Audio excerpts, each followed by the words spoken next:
Zdravím, to je Milan Špajzo pri telefóne. Chcel by som sa opýtať, vy ste pán Marek?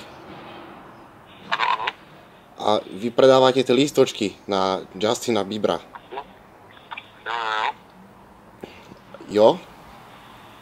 Áno, predávam, no. A jaké to máte lístky teda? No tak čo to vyzerá tu nejak? Máte nejaké náreče východoslovenské? Ste z východu? Nie, ja som ako z Prahy, jo. Ja jo tak trošku tak polsky cítim. Tak chcel som sa teda opýtať, že tie vaše stupenky, mi sa najviac páči to sezení VIP. No. Tam je alko, nealko v cene. Mňa zaujíma to alko, že aké tam je v tom VIP klube. Tam nie, no pivo, víno tam je určite a... Také nejaké slovenské slivovica, pálienka, borovička, také veci. Celkom ma zaujímalo to, že to je celkom dobrá cena, 445 korún za kus, to je pohodička. To by som zobral aj viacej.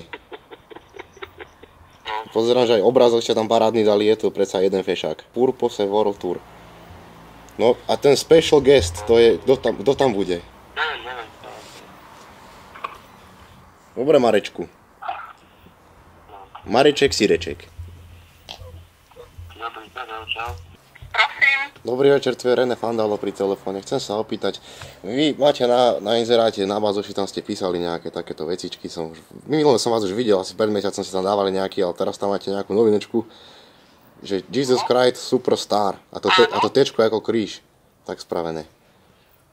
Áno. No, mňa to tak zaujalo, lebo ja mám kamaráta, sa volá, ktorý tiež vyzerá tak trochu ako Ježiš. A že by som tam išiel pozrieť, reku. Že či to predávate, alebo len tak ste to dali na inzerát, že predávate srandu, si robíte, alebo len tak. Nerobím si srandu, však je to muzikál, či čo to je v Bratislave.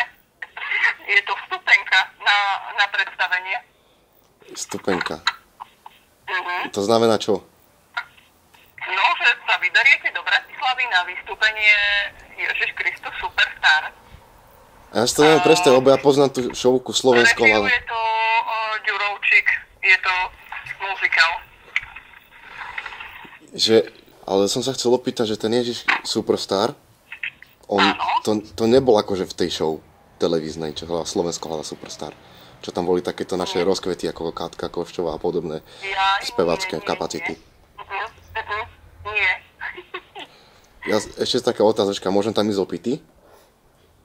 Opity? Opity, či tam môžem ísť? No asi ťažko, to ja mám odkiaľ vedieť. Keby ste to náhodou zistili, že by ste im povedali. Pani Mariana, keby ste mi to... Nerozumiem, pane. Akože čo teraz myslíte? Že či tam môžem ísť opity.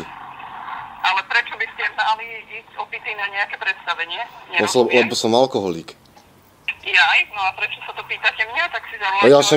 Ja som myslel, že vy ste, ale čo tu po mne skáčete? Ja som myslel, že vy ste teda taká informovaná, keď predávate lístky. Machrujete na internete a nič neviete.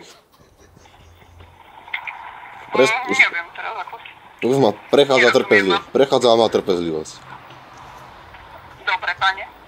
Tak vám držím prsty. Ale počkajte, ja by som to teda zobral. Majte sa pekne. Bohužiaľ to dnes nevyšlo. Nedostal som sa ku žiadnemu lístku a nikam nejdem.